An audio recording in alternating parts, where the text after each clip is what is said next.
ধূমপান করার পর যদি মসজিদে ঢুকে নামাজ পড়ে তাহলে কি তাদের নামাজ আদায় হবে? ধূমপান করা এটা গুনাহের কথা। ওয়ালা তুলকু বিআইদিকুম ইলা তাহলুকা, তোমরা নিজেদেরকে ধ্বংসের দিকে ঠেলে দিও না, সেটাই করা হয় এখানে। নিজের ক্ষতি করা হয়, নিজের ধ্বংস টেনে আনা হয়, এটা নাজায়েজ এবং গুনাহ, এরপরে কোনো সন্দেহ নেই। কিন্তু ধূমপান করলে সেই ব্যক্তি মসজিদে আর যাবে না, ব্যাপারটা এরকম না। আসসালামু আলাইকুম রহমতুল্লাহি ওয়া বারাকাতুহু। সুপ্রিয় দর্শক মণ্ডলী, আজকের ভিডিওটি অত্যন্ত গুরুত্বপূর্ণ, কারণ আজকের ভিডিওটিতে আমরা জানবো যে নেশাদার দ্রব্য পান করে মসজিদে প্রবেশ করা যাবে কি যাবে না। তো প্রশ্নের উত্তরটি জানবো আমরা শেখ আহমদুল্লাহ কাছ থেকে। তো সম্পূর্ণ ভিডিওটি দেখতে থাকুন।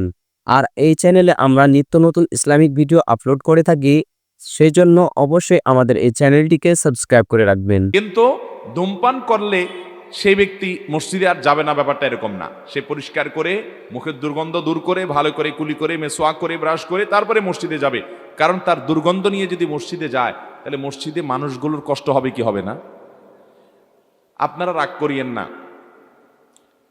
যারা ধূমপান করেন এমন বিশ্রী গন্ধ মুখ থেকে হয় যে করে, আমার মনে হয় বেচারা সবসময় টের পায় না। অনেক সময় দেখা যায় এরকম ধূমপানকারীদের আশেপাশে থাকলে মনে হয় যে এই বেচারার সাথে না থেকে একটা নর্দমার ড্রেন থাকতো ময়লা আলা, সেটাও ভালো ছিল। আছে না নাই? বিশ্রী গন্ধ, আশেপাশে দাঁড়ানোর মতো অবস্থা থাকে না। নবী করিম সাল্লাল্লাহু আলাইহি ওয়াসাল্লাম বলেছেন, তাতাআজ্জাল মালায়েকা বিমা ইয়াতাআজ্জা বিহি বনু আদম। মানুষ যেসব গন্ধের কারণে কষ্ট পায়, ফেরেশতারা এসব গন্ধের কারণে কষ্ট পায়। এজন্য মসজিদে কাঁচা পেঁয়াজ খেয়ে যেতে নিষেধ করা হয়েছে হাদিসে, কারণ কাঁচা পেঁয়াজের কারণে মুখে দুর্গন্ধ হয়। রান্না করাটা খেয়ে যেতে পারেন, ভাজাটা খেয়ে যেতে পারেন, কাঁচাটা খেয়ে মসজিদে যাবেন না। তার মানে কাঁচা খাওয়ার পরে দুর্গন্ধ মুখে থাকলে ওটা দূর করে তারপরে মসজিদে যাবেন। অতএব ধূমপানকারী মসজিদে যাবে, কিন্তু ধূমপান করার পর এটা পরিষ্কার করে তারপর যাবে, আর ধূমপান ছেড়ে দেওয়ার নিয়ত করবে।